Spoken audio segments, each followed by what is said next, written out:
Mais um minutinho a gente começa.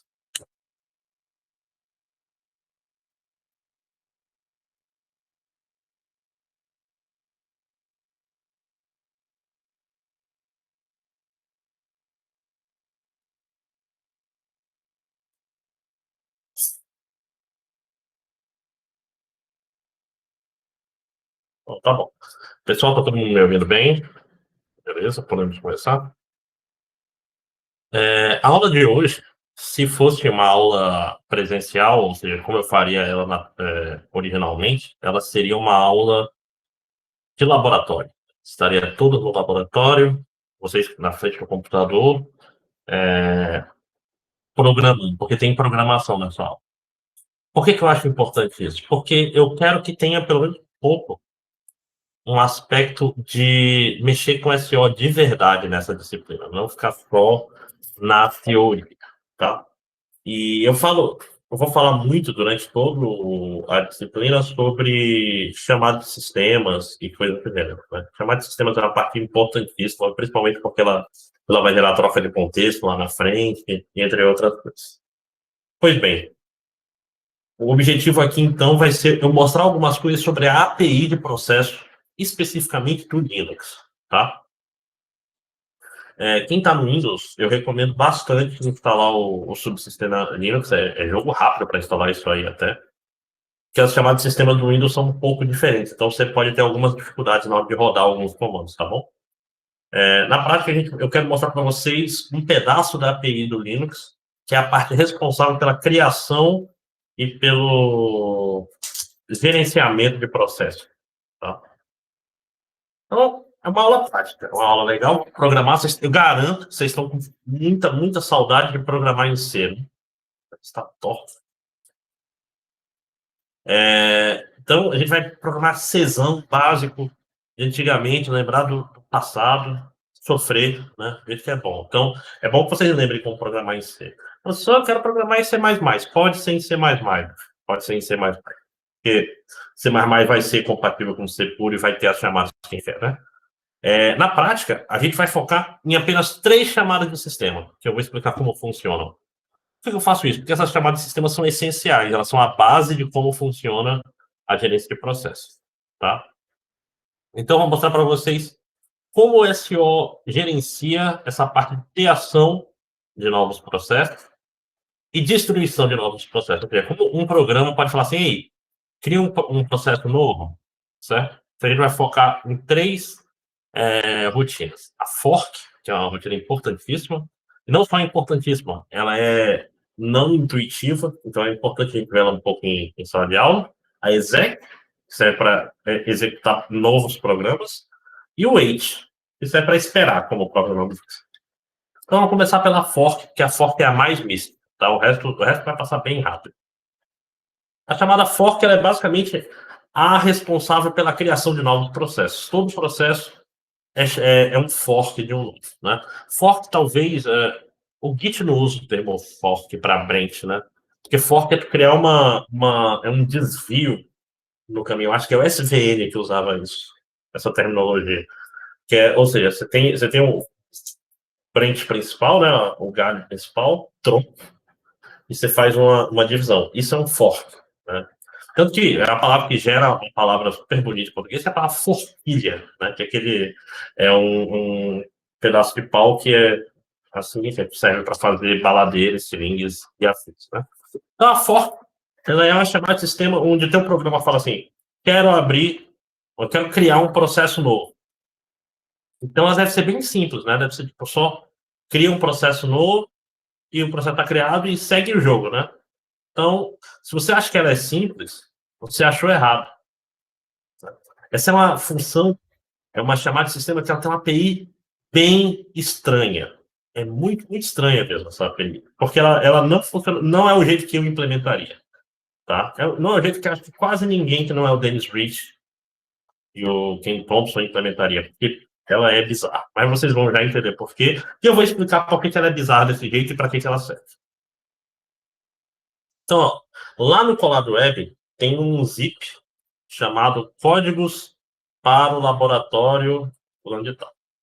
Quem quiser rodar as coisas, eu recomendo a todo mundo baixar logo ele. Esse aqui é o P1 Fork.c. Então, vocês veem aqui. Deixa eu ver. Cadê o menino com a web? Ativa edição.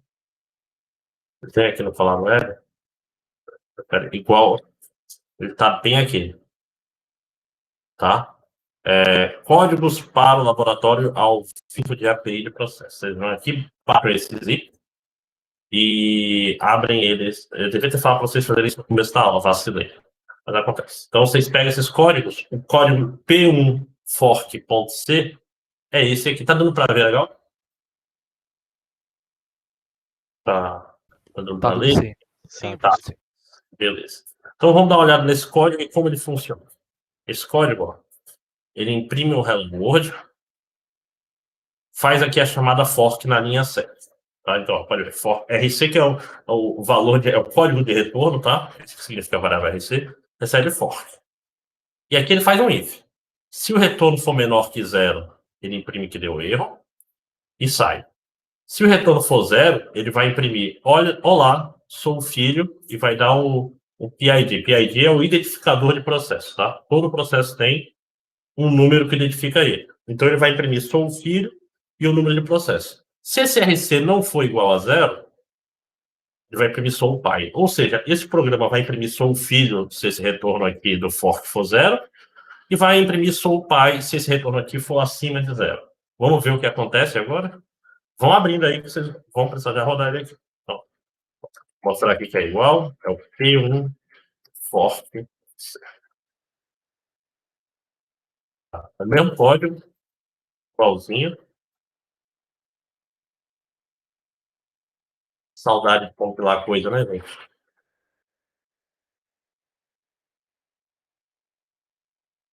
Então, vamos já descobrir. Relembrando do código, se esse RC for igual, se esse fork retornar 0, vai imprimir sou o filho.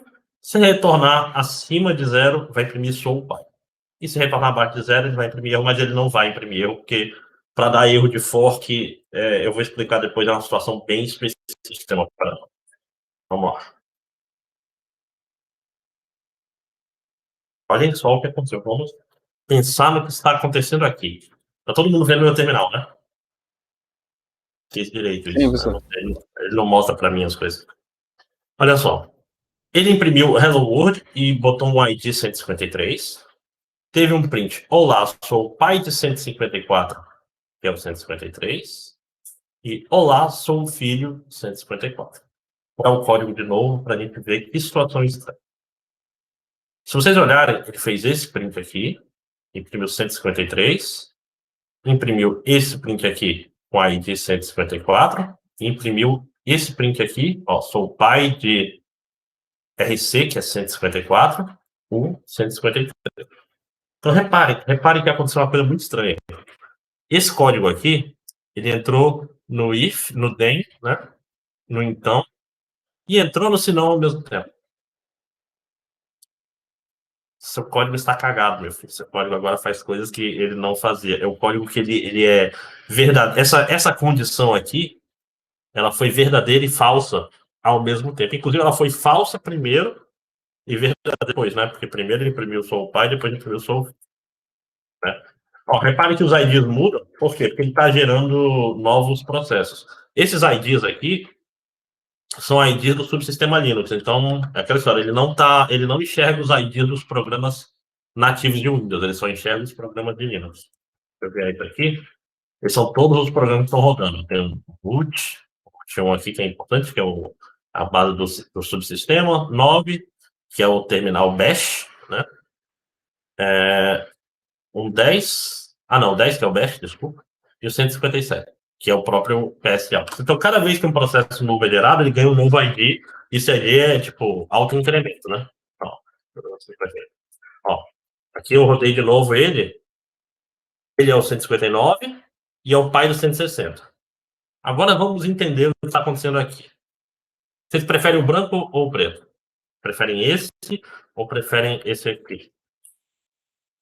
Vou limpar um pouco essa porcaria.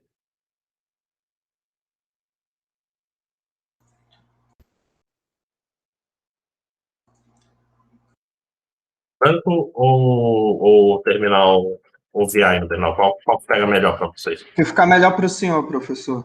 Os dois são iguais para mim. Então não é mesmo. Vou ficar com O branco, o terminal. professor. O branco. Pois é, bora dar uma Branco. de supremacista aqui, velho. O branco Não. tá. Quer dizer que vocês preferem o branco, hein? Tá gravando. Eu gosto de todas as cores. Vamos lá. Então, o que está acontecendo? O que acontece é o seguinte. Quando a gente chama fork, esse programa ele faz uma divisão. É tipo uma realidade alternativa no seu programa. Tá? Se você gosta de ficção científica, se gerou um universo alternativo. Né? Pode pensar lá nos Vingadores, quando eles voltam no tempo, eles geram uma outra linha temporal, por exemplo, uma coisa assim. Então, quando eu chamo de fork, a partir do momento dessa chamada, agora o processo vira dois processos. Tem um processo pai, que continua sendo ele mesmo, ou seja, o cara que imprimiu esse Hello World, e na hora da chamada de fork, ele tem um clone dele. Esse clone é um filho, tá? E os dois processos, eles são virtualmente iguais, salvo uma coisa, que é o quê? O valor do retorno dessa função fork aqui. Então, a única coisa que muda é que no pai, o retorno, esse RC, o retorno da função fork, é o ID do filho, que acabou de ser criado, ou seja, o identificador do clone. E no filho, quando o filho não tem outros filhos, esse retorno é zero. Tá?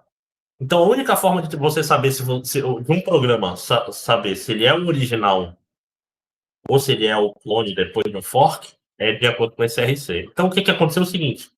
A partir desse momento, eu criei uma cópia perfeitamente igual, fora esse pequeno detalhe do RC, que é a única coisa que identifica.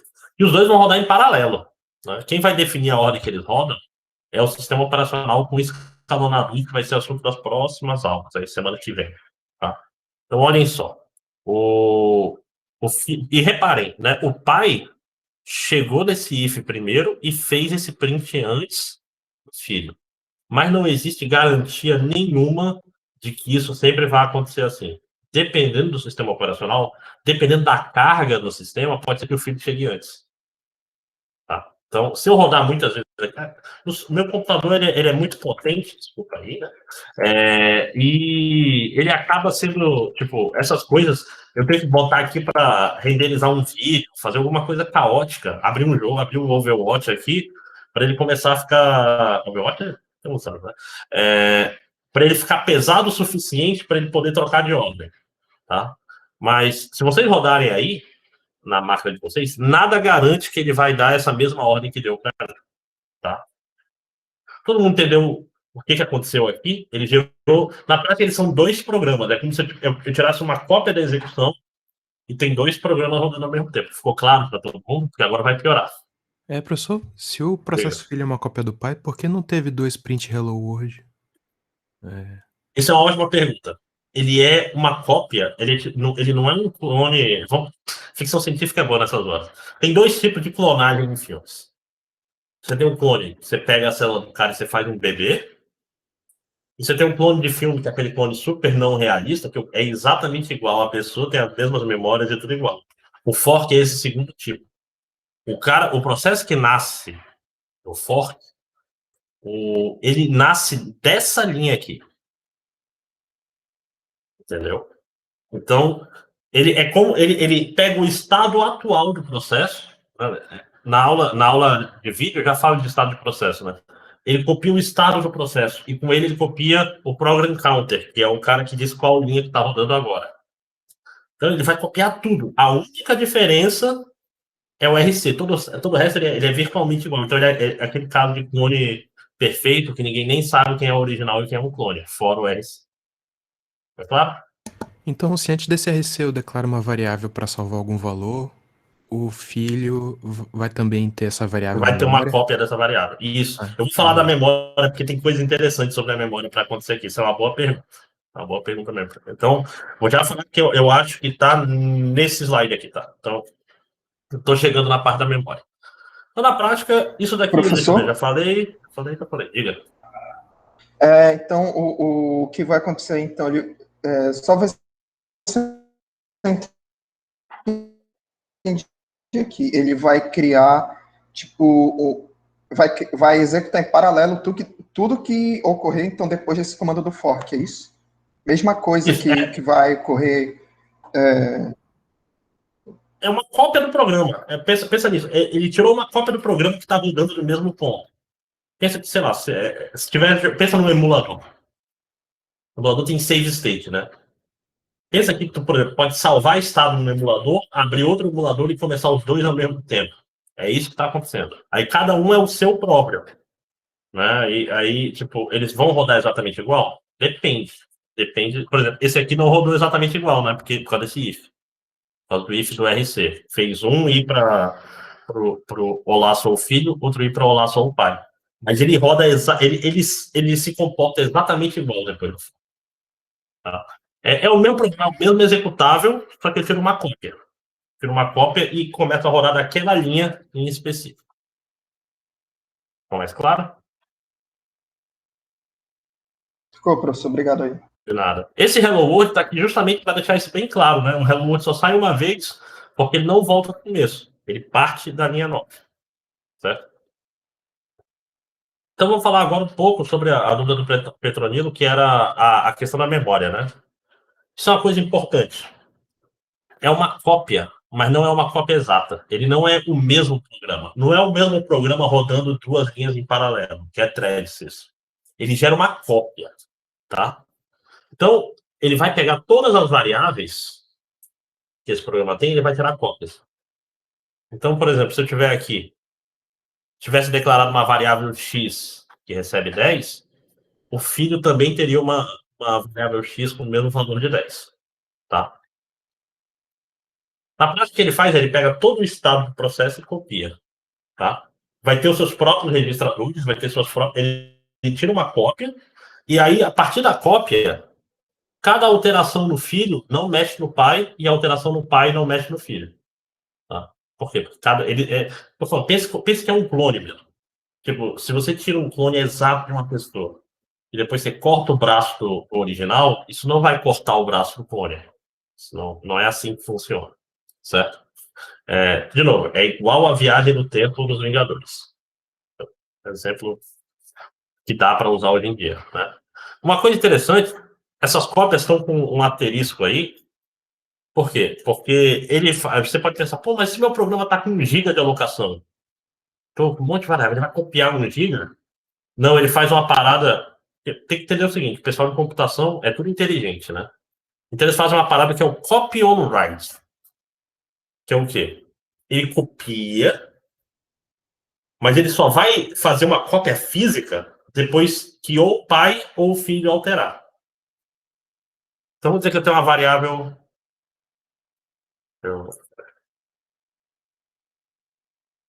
Aqui eu tenho um vetorzão gigantesco de 1 GB. Ele só vai copiar esse vetor se esse vetor for modificado ou no pai ou no filho. Enquanto não for, toda vez que você vai pegar isso e redirecionar para o pai. Para quê? Para não ter que recopiar tudo de verdade. Tá? Copy on write é basicamente isso. Tipo, quer tirar uma cópia, tu fala, tá copiado. Mas só vai copiar de verdade quando tiver a modificação. Por quê? Porque o copiado vira a versão antiga e o modificado vira uma versão nova, entendeu? Entendeu esse conceito de copy on write? Ele é bem interessante, né? Pensa nisso, tu fala, é como se tu estivesse tirando um backup, mas esse backup só vai ser feito de verdade quando tiver uma atualização. Que aí tu tem que salvar o antigo e atualizar o novo. Tá? Ficou claro esse conceito? Isso é legal, cara. São conceitos bacanas. Isso vem de cache, esse conceito. Tá? Que é tu guarda tipo assim, se não modificou, tu não tem que atualizar porra nenhuma. Tá? E o retorno do fork, como eu falei, o pai, ele recebe o ID do cara que foi criado, que pode ser útil para funções tipo wait, funções tipo. Tem funções que ele pode checar o que o filho está fazendo, e o filho recebe 0 como retorno para ele saber que ele é um filho. Ou seja, ele é um nó. Se tu pensar nisso como uma árvore, ele é um nó folha. Né? Tá, então aqui eu estou falando copy on write. Tá. Deixa eu ver, esse aqui é o mesmo, né? É o mesmo? Deixa eu ver só.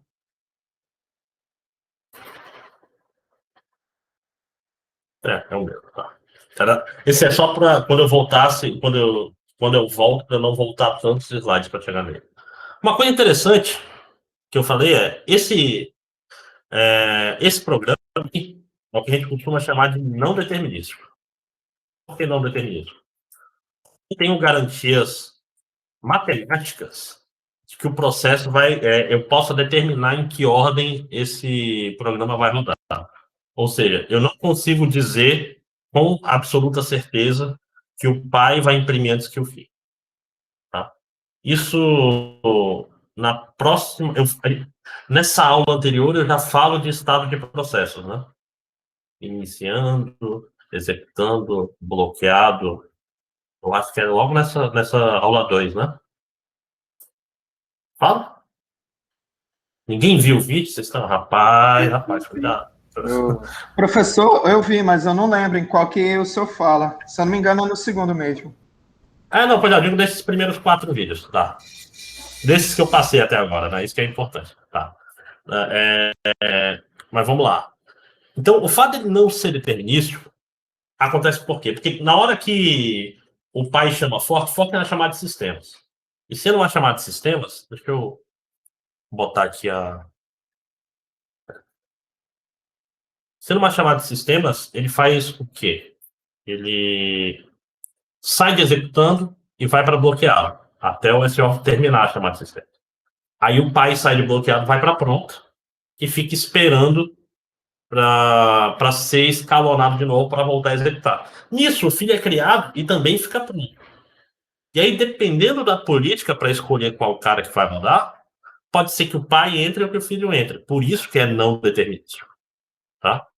Isso agora não está nada demais, mas quando chegar em concorrência, a gente vai ver que isso vai gerar problemas horrorosos. Horrorosos, vai ser. Vocês vão adorar. Vão resolver um monte de problema bizarro por causa disso. Então agora, vamos programar. Programar. Eu quero que vocês façam o seguinte. Primeira coisa, vamos testar essa questão da variável. Então eu quero que vocês criem peguem esse programa P1 Force, tirem uma cópia dele e chequem. Se eu criar uma variável antes do for e tiver um valor, para o pai e para o filho vai ser igual? Essa é a primeira pergunta. Segunda, o que acontece quando o filho altera o valor da variável? Vai mudar do pai? Eu não quero que vocês chequem isso. E vice-versa. Tá? E o segundo peguem um programa, peguem esse programa do fork, tirem uma cópia e abrem um arquivo para escrita antes do fork. E façam os dois caras imprimirem no mesmo arquivo, tanto pai quanto filho. Tenta uma string longa, inventa uma string aleatória qualquer, tenta imprimir ela no arquivo e ver o que acontece. Tá? Então façam isso aí rapidinho, eu vou dar 15 minutos para vocês fazerem isso. Isso é jogo rápido. Tá? A parte mais difícil vai ser vocês lembrarem como é que abre um arquivo em C. Né? Então vamos lá, vocês têm que tirar. Qualquer dúvida, vocês falam aqui, pode colar código no chat que a gente dá uma olhada na hora, ok? Tá, 15 minutinhos. Taca em pau aí, porque essa é a hora que vocês aprendem, isso vai ajudar vocês na hora de fazer o trabalhinho que eu vou passar. Vamos lá.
Todo mundo conseguiu fazer o primeiro, né? O primeiro é para ser rápido. Alguém não conseguiu? O pai e o filho têm o mesmo endereço de memória ou são diferentes? O filho tem, ele copia toda a memória. Vocês vão ver na segunda parte da disciplina, que é sobre memória, justamente, que os endereços de memória são falsos. Tipo, quem decide onde cada processo fica na memória real é o SO. Então, do ponto de vista do programa, ele está vendo a memória inteira. Ele vê um espaço de memória grande e o filho simplesmente copia esse espaço de memória grande. Tá? Conseguiram fazer isso da variável? O do arquivo dá um pouco mais de trabalhinho, né? Então vamos lá, vocês têm mais 5 minutos aí. Deixa eu ver mais coisa.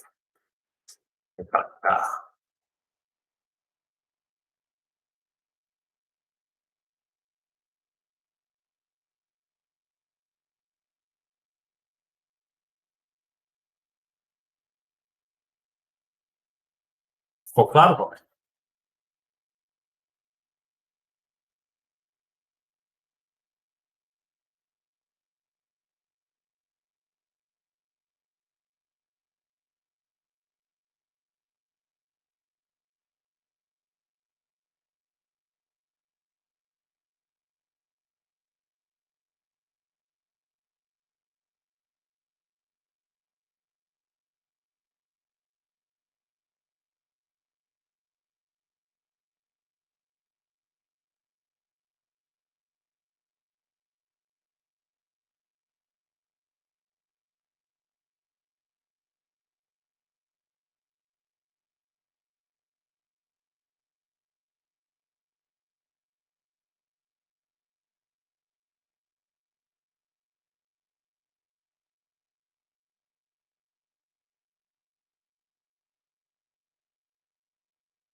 só conseguiram fazer?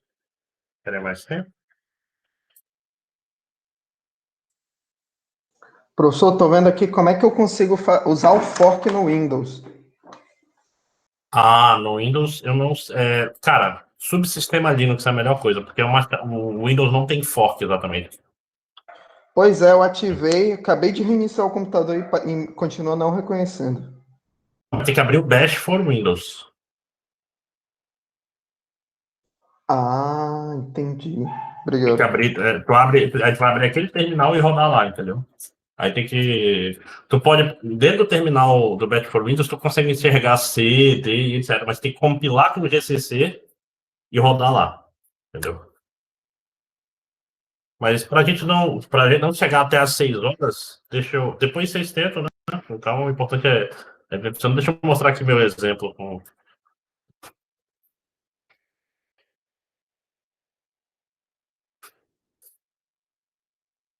O que eu fiz? Eu criei um arquivo aqui na linha 9. E tanto no pai quanto no filho, no filho eu imprimi 100 mil vezes processo filho, e no pai eu imprimi, aqui na linha 22 e 23, 100 mil vezes processo pai. Então, abri o arquivo aqui, eu fiz C++, safadamente, né? Abri o Offstream, que é mais fácil. Depois, isso que eu tô falando, uma coisa que vocês têm que ter em mente para esse laboratório, vocês têm que ter essas coisas funcionando para poder fazer o trabalho. Tá? Todo mundo viu aqui o programa? O programa está em C++, tá? Podia abrir com fopen, etc. Vocês vão precisar relembrar esse C puro aí da massa para fazer o trabalho. Tá? Não se preocupe, o trabalho vai ser em equipes, então não fica tão difícil. Todo mundo entendeu isso aqui, eu vou mostrar ele funcionando, né? Então, de novo, vou abrir um arquivo chamado saída.txt, o filho vai imprimir 100 mil vezes processo filho, o pai vai imprimir 100 mil vezes processo pai.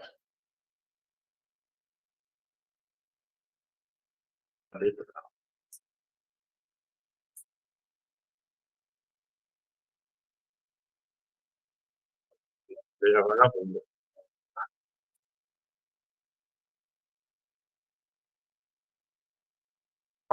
Repare que demorou um pouquinho, né?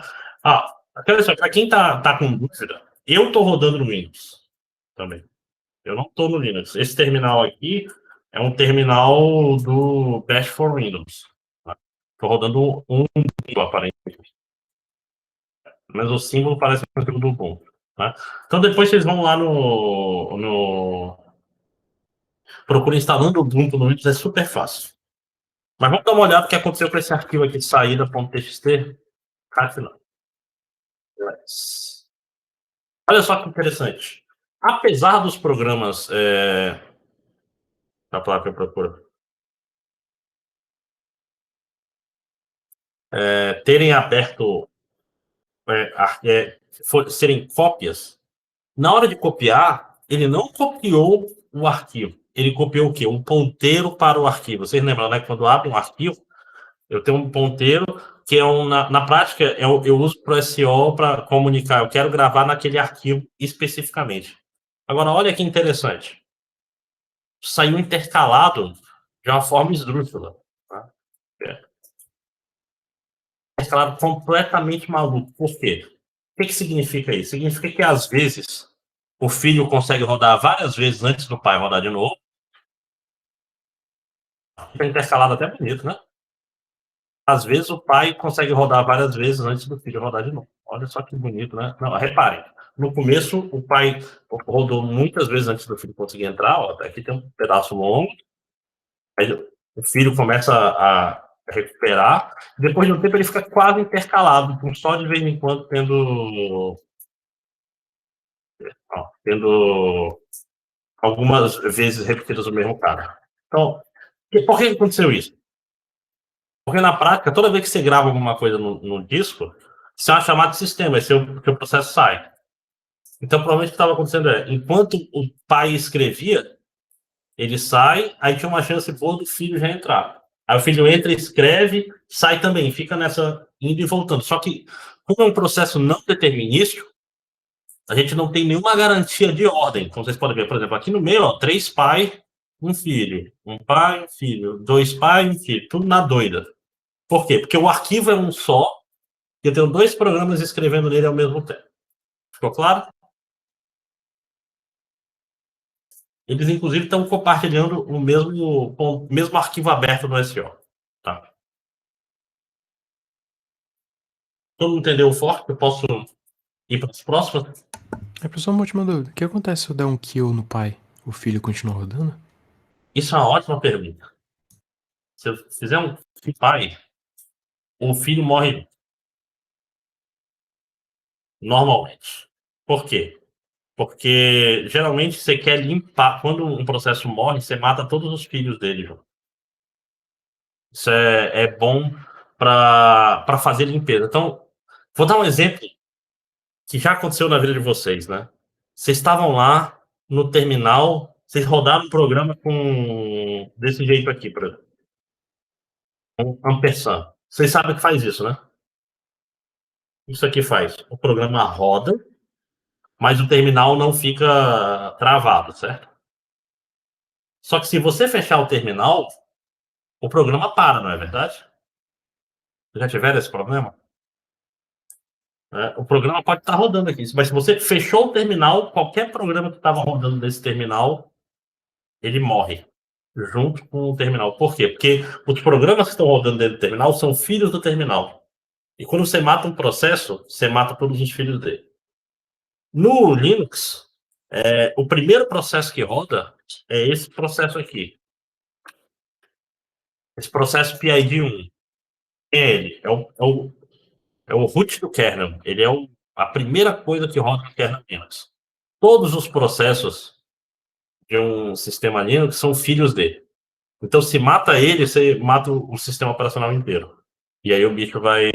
Você mata todos os processos e acaba, né? Você desliga praticamente o computador, certo? Ficou claro? Mas isso não é uma característica do fork, né? Isso é uma característica do Do kill, né? Linux. Não, Do é uma sistema. característica do Linux no geral. Ele foi feito, pensado assim. Inclusive, se você quer que um processo não morra quando o pai morre, você tem como fazer isso. Você desvincula o filho do pai. Aí você faz ele ser filho do root, que aí ele vai sobreviver mesmo assim. Tem outras formas de fazer, por exemplo, o Screen, né?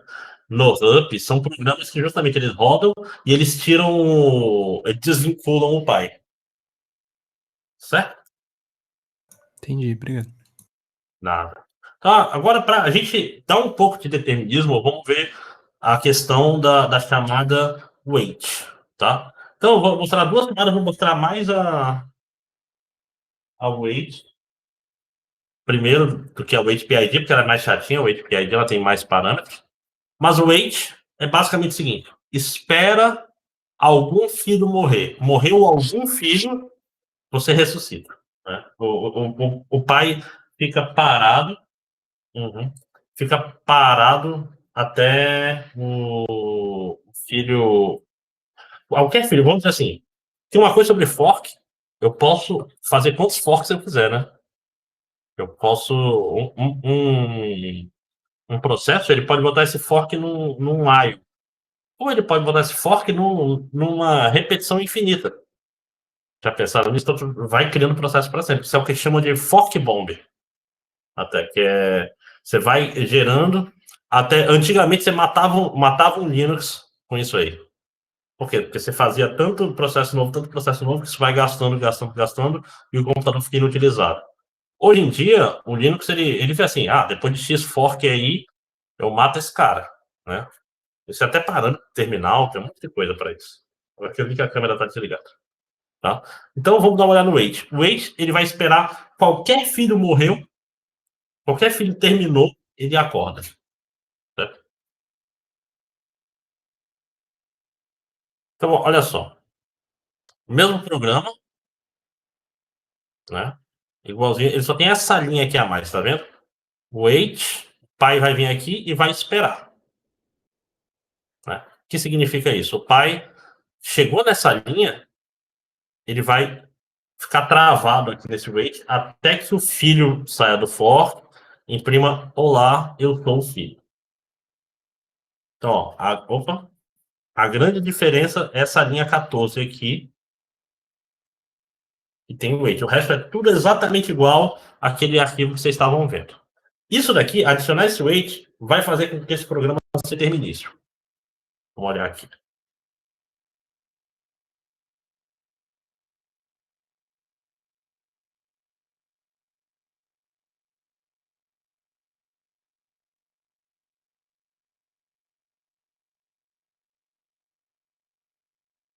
Ver como é que ele está. Peraí, que ele está diferente. Eu modifiquei ele na aula passada, então ele não está igual. Ó, o weight está aqui no fim. Ó, o pai vai esperar. Ainda bem que eu lembrei, senão ia ficar aquela parada bizarríssima, né?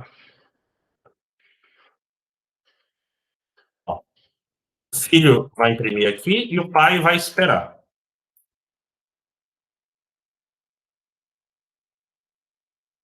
Repare. O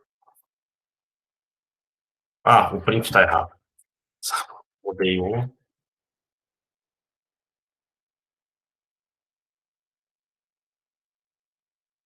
Não tem problema não. Ó. Reparem. O pai, o filho imprimiu primeiro, dessa vez diferente das vezes anteriores. E o pai, ó, imprimiu. Eu sou o pai de 261 e tá aqui o valor que foi retornado pela chamada de weight. Ó, tá vendo o weight aqui? Ele retorna esse valor WC. Que valor é esse? É o ID do processo que acabou qual é a palavra?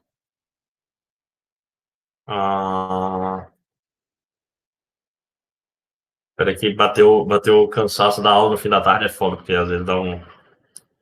É o ID do processo que acabou. Por que é importante eu saber o ID do processo que acabou? Porque um pai, ele pode ter múltiplos filhos. E qualquer um deles pode acabar antes. Então, isso daqui me ajuda a dizer qual foi o filho que acabou. Certo? Ok? Professor, e se eu quisesse pegar o retorno? Aí você usa essa variável aqui, mas eu não vou... depois você procura e tem no Stack Overflow, tá? Mas todo mundo entendeu como é que funciona o wait? O que o wait está fazendo? Ele está forçando o pai a esperar o filho terminar. Esperar um filho terminar, né? Se eu tivesse 10 filhos, eu poderia botar um for aqui e fazer 10 waits, por exemplo. Né? Ou seja, eu vou esperando e dar um print. Acabou o filho tal, acabou o filho tal, acabou o filho tal, acabou o filho tal, acabou o filho tal. Muito cuidado quando for fazer isso aqui.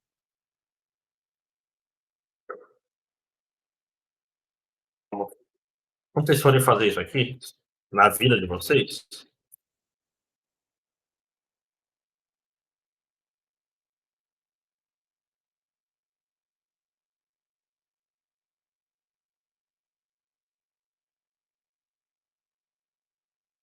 esse código é destruído. Desse jeito que está escrito aqui. Quantos filhos esse cara vai gerar? Vou fazer com 3 para ficar mais fácil de contar. Esse cara aqui não vai gerar 3 filhos. Eu acho que ele vai gerar infinitos. Ele vai gerar infinitos filhos. Ele vai loucamente... Será que... Não, ele... Uma hora ele acaba, mas ele vai gerar... É até difícil de contar, porque olha só. O primeiro cara vai chegar aqui e vai chamar um filho com i igual a 0. Certo? Vamos olhar só o pai primeiro. O pai ele vai chamar fork 3 vezes, né? O primeiro filho vai receber i igual a 0. Esse cara vai fazer mais 2. Mais 2, mas é recursivo, né? O cara, depois, quando ele fizer o primeiro, ele vai chamar 1, e depois ele vai chamar de novo. Então, o primeiro filho vai fazer mais 2 filhos. O 1 e o 2. Esse cara aqui vai fazer mais 1. É até difícil, tem que anotar. Deixa eu botar isso no papel. Cara, deixa eu botar 2. Já tá muito com 3. Né? Isso até de ver. Tá bem simples. Deveria fazer 2, né? Ele vai fazer o primeiro e vai fazer o segundo. Esse primeiro vai fazer um outro segundo. E esse outro segundo não vai fazer nada, né? Aqui faz 3. Isso aqui dá uma exponencial. Isso aqui é fatorial, se não me engano. Fatorial? Eu devia ter pensado nisso antes da aula. Nisso que dá pra pensar em exemplo na hora, quando você está cansado. Você tem uma fórmula aí atrás, depois descubra. Mas vocês estão entendendo qual é o problema? Que os filhos vão gerar filhos. E os filhos dos filhos vão gerar filhos. Né? Então, aquela história. O primeiro filho, se for 3, o primeiro filho vai gerar mais 2 filhos. Esses 2 filhos vão gerar mais um filho cada. Então, eu acho que é fatorial. Com certeza que é fatorial. E como vocês sabem que fatorial passou de 5, 6, já cagou, né? Então, se vocês querem fazer alguma coisa dessa, tem que fazer assim, ó.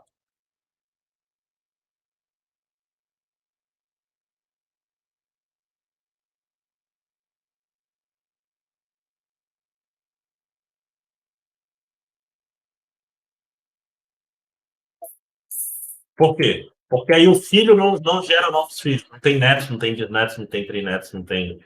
Né? Isso aqui isso é um triângulo na prática, né? É um triângulo binomial. Isso aqui é combinatório. Tá? Mas todo mundo entendeu, né? Esse problema. Tá, isso não é importante agora.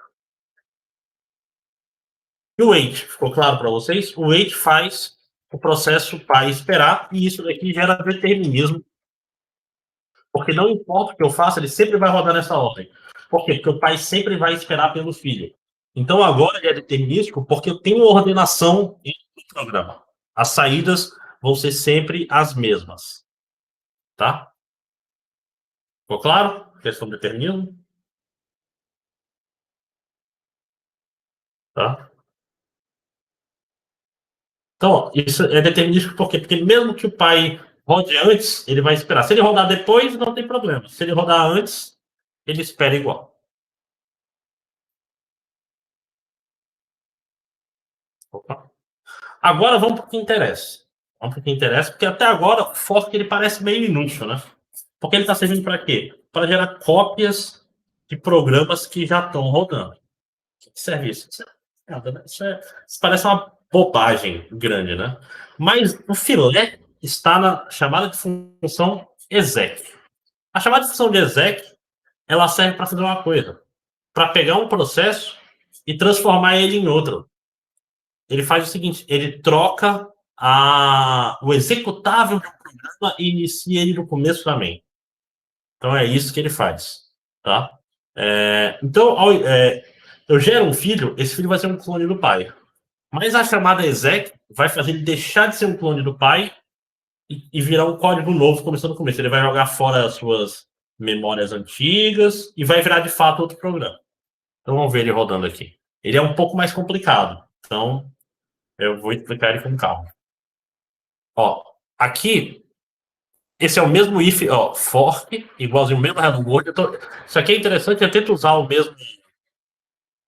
mesmo variações do mesmo código para ficar claro para vocês. Ó, aqui eu tenho o hello world.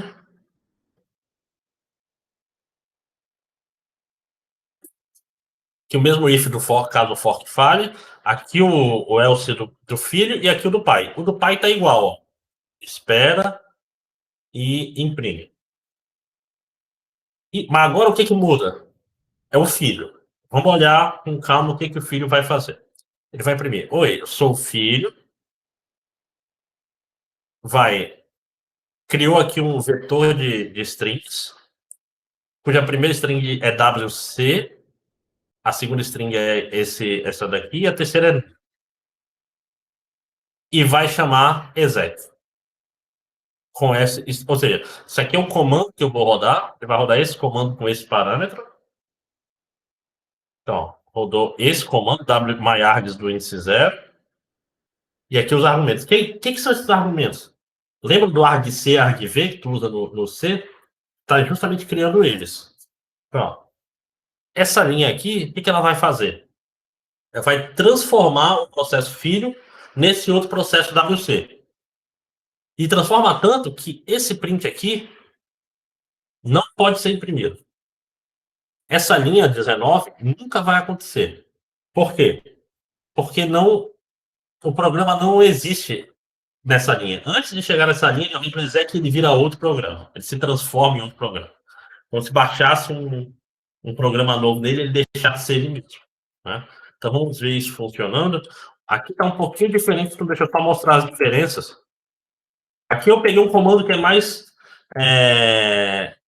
familiar para vocês, ó. ls-l. Você lembra o que é o ls? Então, ó, esse cara aqui, ó, o 0 é ls, o argumento 0 é ls, o argumento 1 é traço L, e o 2 é nulo para dizer que acabou o argv. Tá? Ó, vamos primeiro ver o que é o ls-l.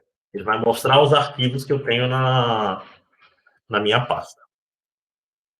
Se eu estiver indo rápido, avisem aí no chat que eu diminuo o ritmo. Tá? Então, ele já estou 5 horas, daqui a pouco. Vamos rodar para ver o que acontece. Olha só, interessante. Imprimiu Hello World antes do fork. O filho imprimiu Hello, sou o filho. Imprimiu o ls, né?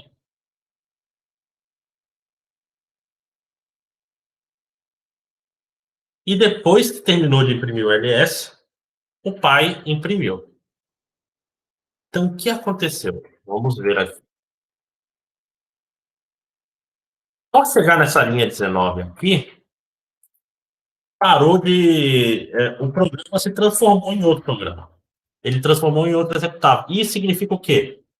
Que ele carrega o código-fonte do ls, coloca na memória, e pega aquele ponteiro program counter, ele para de apontar para o programa atual, que é a linha que está rodando, né? E ele aponta para a primeira linha da main do programa novo. E ele joga fora toda a memória que ele copiou do pai. Certo? Ele muda tanto que, por isso que essa linha não é imprimida. Por quê? Porque ele não sai dessa linha. Essa linha ele faz um go-to para um outro programa. Entenderam como funciona o exec? Claro.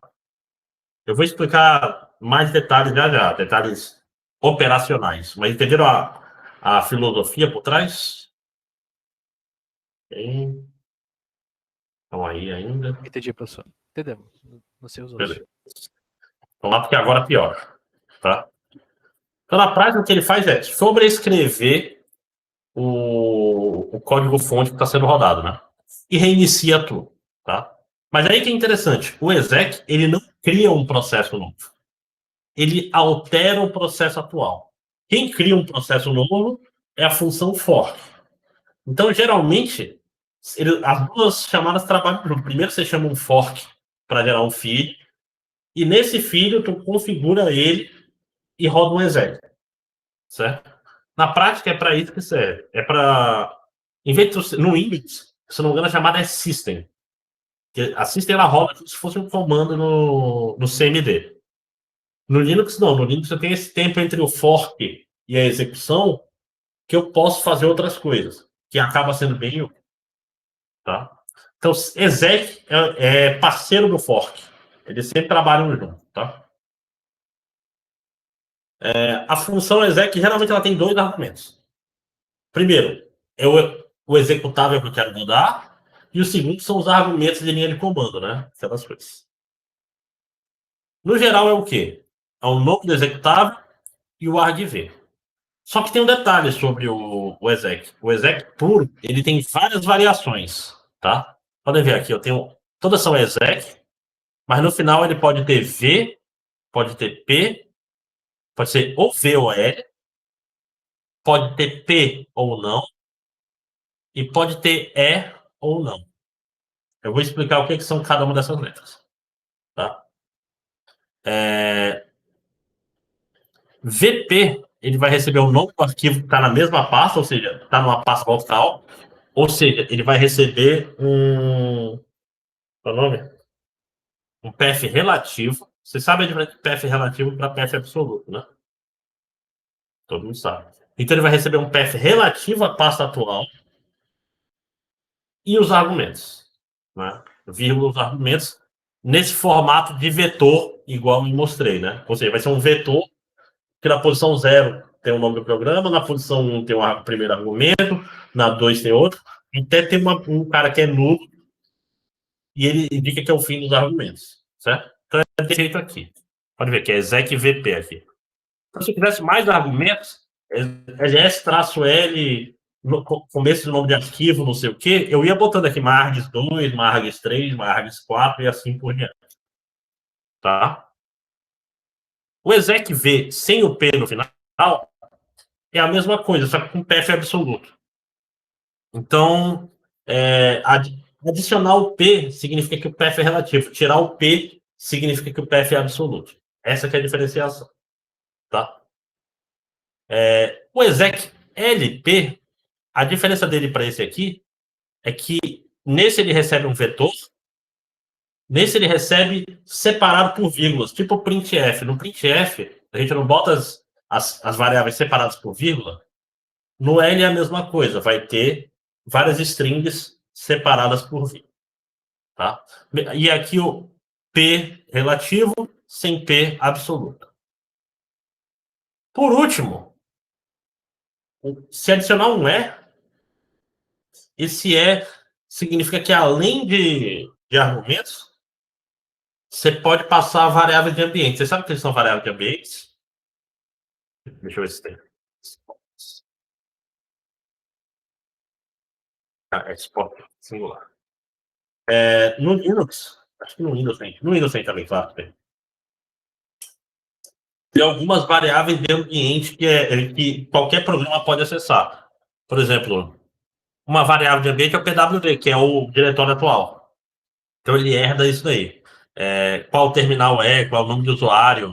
Todas essas variáveis, o diretório anterior, as variáveis de ambiente, elas são acessíveis pelo teu programa, tá? Você consegue ver qual é o diretório atual, você consegue descobrir qual é o diretório anterior, qual é o nome da máquina, que eu nunca mudei desde que eu comprei, qual é o nome do usuário. Essas coisas você consegue pegar fácil. E com você consegue modificar ou adicionar novas variáveis de ambiente antes de rodar o programa. Ficou claro mais ou menos a diferença dessas aí? A questão é só como você vai usar. Vendo exemplo na internet fica fácil.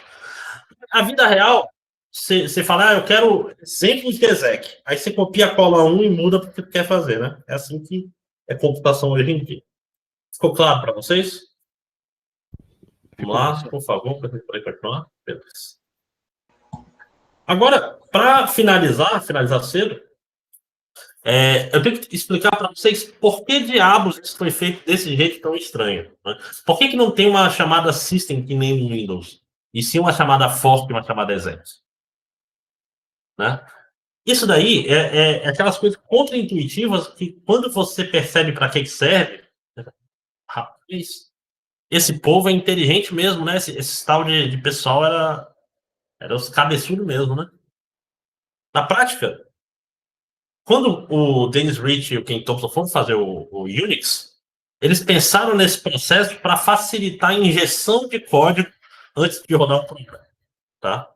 Ou seja, isso daí é essencial para você ter mais flexibilidade na hora de rodar programas. Né? Um terminal burro é um terminal que só consegue rodar um programa de um jeito. O terminal do Windows é horroroso. Né? Ele é muito pouco potente. Tanto que você baixa PowerShell, você baixa outras coisas, porque não é feito. O do Unix, não. O do Unix ele é feito para ser elegante e poderoso. E, particularmente, uma das ideias dele do Unix era justamente ter um monte de pequenos programas que eu posso usar de forma concatenada facilmente num terminal para evitar retrabalho. Né? Eu mostrei na abertura, né, o WC. O WC, ele mostra o quê? Quantas linhas, palavras e caracteres tem no arquivo. Quer só caractere, tu usa um negócio, quer só linha, tu usa outro, mas ele serve para isso. Se eu quisesse isso, eu teria que fazer um programinha em C relativamente grande. Mas eu posso pegar isso e jogar para outro programa e usar esses números para fazer alguma coisa, entendeu? Eu posso fazer isso aqui.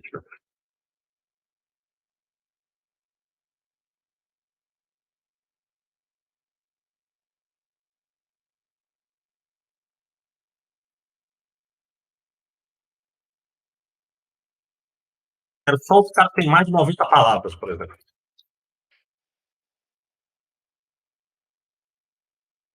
Quero o nome dos arquivos que tem mais de 90 palavras. 1, 2, 3, 4.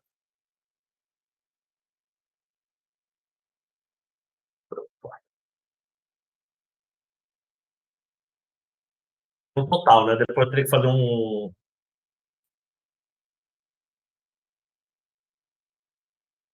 Fazer uma gambiarra na marra.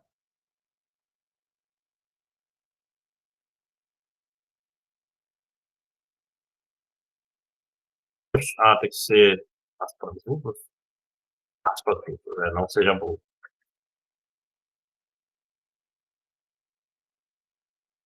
Nossa, faz tempo que eu não faço isso. Eu acho que. Isso. Mas repare, tem um problema.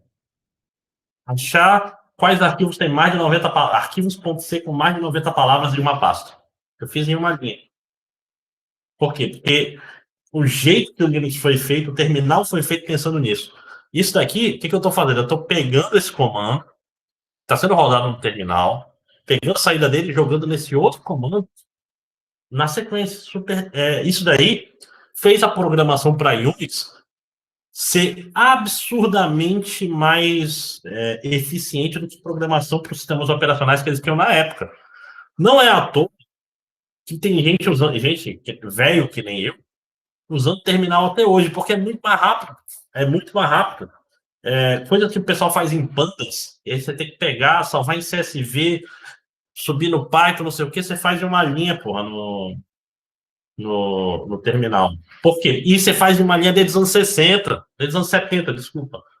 Então isso é importante. Isso daí foi a base da motivação do fork ter sido feito desse daí. Porque a ideia é justamente, antes do programa rodar, eu posso configurar ele. Tá? Então, na prática, o que é um terminal? É um programa qualquer. Um terminal é um programa em C comum. Vocês podem fazer o terminal de vocês um dia, se vocês quiserem. Tá? É basicamente, ele tem uma leitura, você digita e ele dá enter. Quando ele dá enter, o que acontece? Ele olha a primeira string e vê, vou procurar essa string e ver se ela é um programa. Né? Aí você roda com P, ele rodar já com relativo, né? Chama o fork, e o filho desse fork que faz a checagem se o cara tá, prepara tudo e chama exec. Enquanto isso, o pai, que é o terminal, ele chama o wait para esperar o filho dele rodar, certo? Só que essa separação entre fork e exec, ela faz essa magia. Ela faz isso aqui, por exemplo. Por quê? Porque antes de rodar esse comando, eu consigo fazer coisa, por exemplo, falar assim, ao invés de imprimir a saída desse programa na tela, imprima a saída desse programa num arquivo. Ou ainda, fazer isso aqui. O que esse pipe está fazendo? Ao invés de imprimir na tela a saída desse WC-C, a saída desse cara vai ser a entrada desse outro programa. Então, cada vez que esse programa imprimir, ele vai imprimir num bufferzinho, numa fila, e cada vez que esse cara fizer uma leitura, ele vai fazer uma leitura dessa fila. Se por um acaso esse cara for mais rápido que esse cara fica esperando até o próximo print. Se esse cara aqui acaba, aqui seria como se fosse um fim de arquivo e ele para de ler. Né? Tudo isso é implementado magicamente no Linux. Né? É implementado já super tranquilo. Então, essa diferença entre fork e exec me dá tempo de preparar as coisas, dá tempo de fazer um print, dá tempo de fazer o que eu quiser. E isso é lindo. Tá? Eu posso salvar num arquivo, por exemplo. Eu quero fazer um terminal que salve em algum lugar todos os comandos que foram feitos. Eu posso fazer isso no filho. Que salve a saída de quem está rodando. Tem um monte de coisa que dá para fazer com isso. Então, por exemplo, aqui, esse exemplo é lindo. O que esse exemplo aqui faz? É o meu programa que vai rodar aqui um WC, tá? Ou seja, daqui para cá, da linha 10 para baixo, é tudo igual. Só que ele nem está imprimindo aqui no Pi, tá? Daqui para cá é igual. Ele só adiciona duas coisas. Esse close e esse open. O que esse cara está fazendo? stdout. Aliás, eu acho que eu falo isso no vídeo. Cada processo tem 3 arquivos padrões abertos. Ele tem uma entrada padrão, uma saída padrão e uma saída de erro padrão. O que é a entrada padrão? É de onde ele vai ler dados. Né? Por exemplo, se eu rodo um programa nesse terminal aqui, esse terminal vai ser a fonte de dados. Pode ser o cara digitando e etc. A saída padrão é onde os prints vão ser feitos. Os prints vão ser feitos nesse terminal aqui. Ou se eu faço desse jeito, eu estou jogando a saída, ao invés de mostrar, se eu rodar assim, ele imprime na tela. Se eu fizer assim, ele fecha a tela e imprime num arquivo chamado S no lugar. Certo? Então, aqui eu estou fazendo isso. Eu estou fechando a saída padrão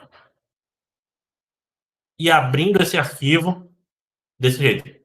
Cria o arquivo, só para escrita, trunca, não sei o que é isso. Daí tem que depois olhar na internet, eu esqueci o que é isso. Olha só, o que é isso? Eu estou abrindo um arquivo via chamada de sistemas, não com F1, mas o mais primitivo.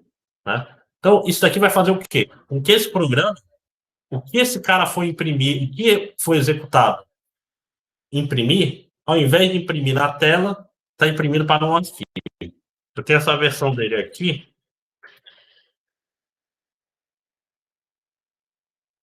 Ó, ele vai contar o próprio arquivo aqui. Fechou a saída, deixa eu ajustar aqui.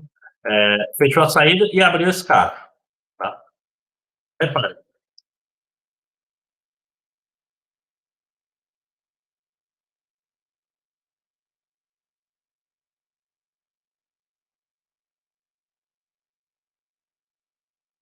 Não aconteceu nada. Mas ó, tem aqui esse P4 com output. E aí a saída do programa, ao invés de sair na tela, ela saiu para esse arquivo, P4.output. Isso só foi possível porque entre o fork e o exec, eu tenho esse tempo para o filho poder se configurar e poder fechar a sua saída e abrir um arquivo no lugar. Certo? Eu posso fazer a mesma coisa com a entrada. Você fecha o std em file no e abre um cara para leitura. Tá? Isso daí vocês vão procurar na internet depois. Fiquem tranquilos. Ficou claro essa parte aqui? Só ligar o list que está aí.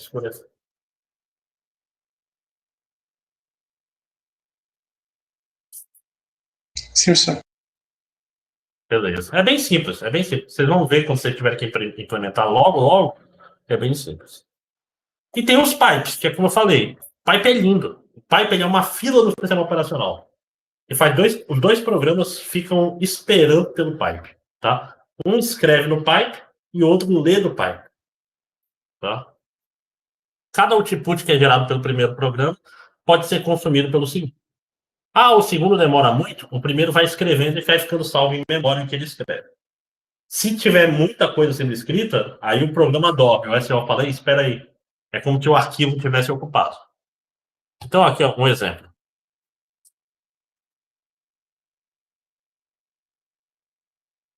O que esse cara aqui faz, vocês sabem? CAT, ele imprime o conteúdo de um arquivo. Se eu fizer isso aqui, eu posso jogar esse cara, em vez de aparecer para a tela, ele vai ser entrada de outro programa. Né? Que outro programa? Vamos usar, por exemplo, WC.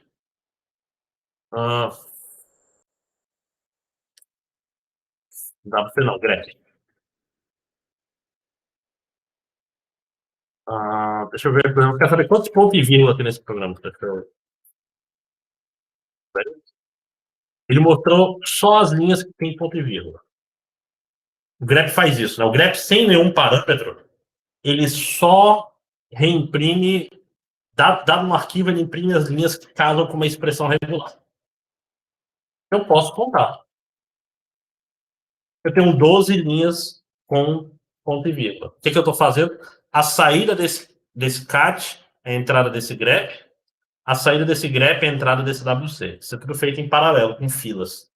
Conforme o cat imprime, o grep lê, conforme o grep lê, ele vai imprimindo aqui, e conforme o grep imprime, o WC lê. Certo? Isso é lindo, isso é lindo.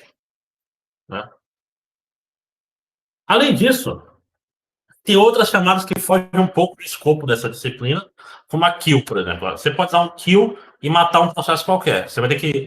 Lembrando, kill precisa do ID e precisa do sinal. Né? Você já deve ter, em Linux, visto que por alguma razão você tem que fazer kill-9. Né? Vocês sabem por quê?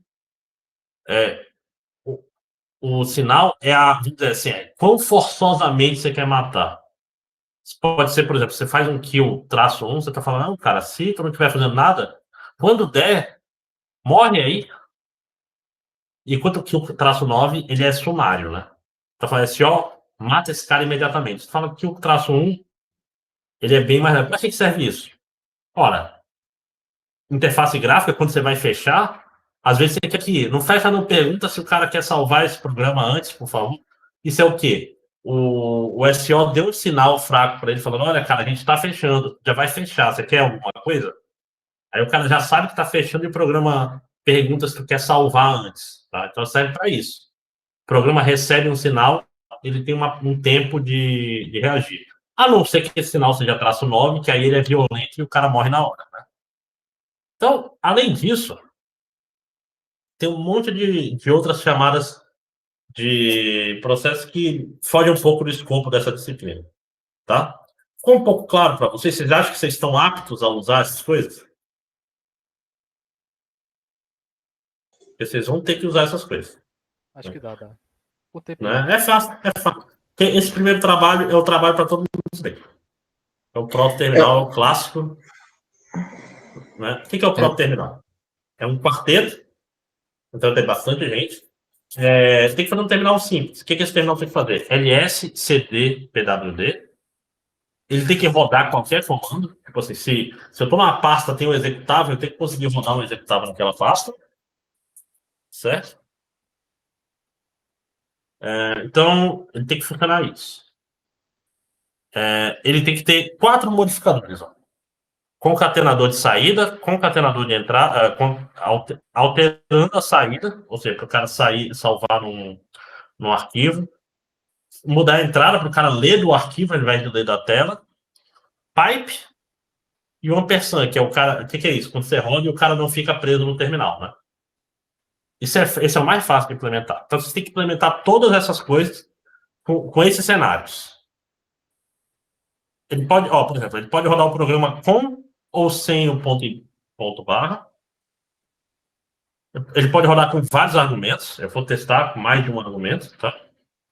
Ele pode rodar o programa com argumentos e com ampersand, né, no final. Se tiver uma ampersand no final, o terminal não espera o cara acabar. Ele pode jogar a saída para o arquivo. Ele pode ler de um arquivo a entrada. Uma coisa legal, que eu sou legal, não vai dar para ter os dois ao mesmo tempo. Então, ou tem um, ou tem outro. Mas lembra que pode ter argumentos aqui, tá? Mas não vai ter... Esse cara sempre vai estar perto do final. No final, talvez tenha um e-comercial. E um pipe. Pega a saída desse e bota nesse. Pipe, vocês procuram na internet como implementar um pipe. Não tem mistério, tá? Mas o que pode ter? Pode ter rodando assim com e-comercial no final. Pode ter pipe com e-comercial no final. Pode ter argumentos antes e assim vai, tá? Mas em 2 pontos, eu alterei isso, porra. Pera aí, pro dia 14. Vocês têm 1 semana e 3 dias. Ah, professor, é pouco tempo, mas vocês são 4 pessoas. Minha recomendação: trabalho em paralelo. Uma pessoa cuida do parsing, por enquanto, pelo menos. O que é isso? É o cara que vai fazer as leituras e vai chamar as funções. Né? E que vai ter que, porque tem que ler a string, né? Tem que ler a string e identificar o que essa string quer fazer. E os outros vão fazer as funções propriamente ditas. Sacaram? Tentem planejar antes para fazer em paralelo, paralelizar o que dá. Faça um esqueleto. Por exemplo, como eu faria isso? Uma pessoa já faria a main é tipo assim, roda parâmetro, roda mudando várias chamadas de função. E qual é a palavra? Os outros vão só implementando essas funções. Enquanto a função está implementada, o cara dá só um print. Deveria rodar não sei o quê. Que aí é fácil de encaixar as coisas, né? Esse é meu conselho como fazer. Tá? Esse é bem simples, esse é mais simples do que parece. Só aproveitem o fato de vocês terem até 4 pessoas para não deixar tudo na mão de um só, tá?